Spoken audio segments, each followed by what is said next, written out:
బాలాజీ నగర్లో సచివాలయం నిర్మాణానికి తిరుపతి ఎమ్మెల్యే ఆరణి శ్రీనివాసులు భూమి పూజ నిర్వహించారు. 50 లక్షల రూపాయలతో ఈ సచివాలయం నిర్మాణం కానుంది. ఓం నమో వెంకటేశాయ. తిరుమల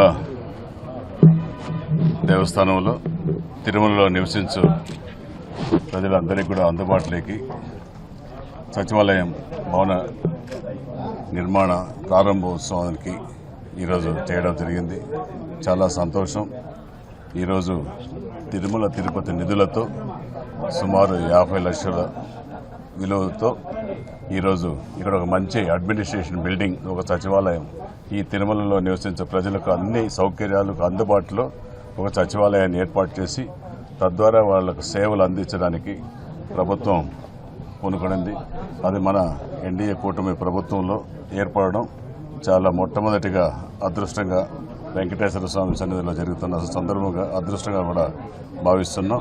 తిరుమల ప్రజలందరికీ కూడా అన్ని సౌకర్యాలు ఈ సచివాలయంలో వృద్ధాప్య పెన్షన్లు కానీ, రేషన్ కార్డులు కానీ, ఇళ్లు లేని వాళ్ళకి ఇళ్లు కానీ, ఏ ఒక్క సమస్య వచ్చినా కూడా ఆ సమస్యలు ఇక్కడ అన్ని ఇక్కడికిక్కడే పరిష్కరించే దిశగా ఇక్కడ ఈ సచివాలయాన్ని నిర్మించడం, దీంట్లో అన్ని ఫెసిలిటీస్ కల్పించడం, ఉద్యోగస్తులు నియమించడం చాలా శుభ పరిణామం అనేసి కూడా తెలియజేసుకుంటూ ఇక్కడ దీన్ని తిరుమలలో నివసించే ప్రజలందరూ కూడా సద్వినియోగం చేసుకుని ఇక్కడికిక్కడే మీ సమస్యలు పరిష్కరించుకోవాల్సిందిగా తిరుమల వాసులు కూడా కోరుకుంటూ ఈ సందర్భంగా దీనికి ఈరోజు భవన నిర్మాణానికి భూమి పూజ చేయడం జరిగింది.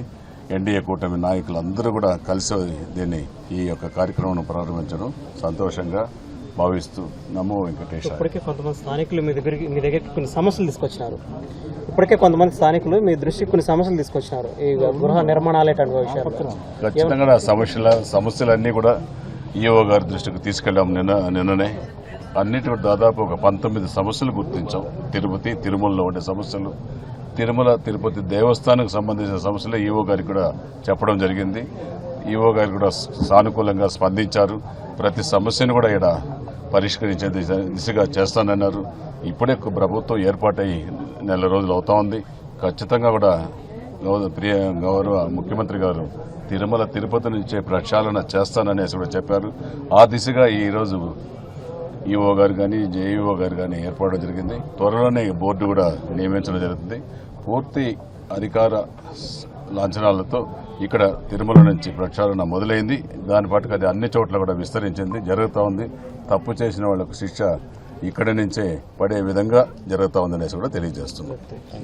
ప్రభుత్వం కూడా ఈరోజు 18వ తారీఖు నుంచి 28వ తారీఖు వరకు దాదాపు 15,000 మందితో సభ్యత్వ నమోదు కార్యక్రమం కూడా ఈ తిరుపతి నియోజకవర్గంలో నమోదు చేయడం జరిగింది. ఇంకా కూడా 5వ తారీఖు వరకు ఈ సభ్యత్వ నమోదును పెంచడం జరిగింది. మన జనసేన అధ్యక్షులు పవన్ కళ్యాణ్ గారు ఖచ్చితంగా కూడా ఇది ఇంకా కూడా జనసేన సభ్యత్వాన్ని పెంపొంది జనసేన పార్టీని తిరుపతిలో ముందుకు తీసుకొస్తామనేసి కూడా తెలియజేస్తున్నాం.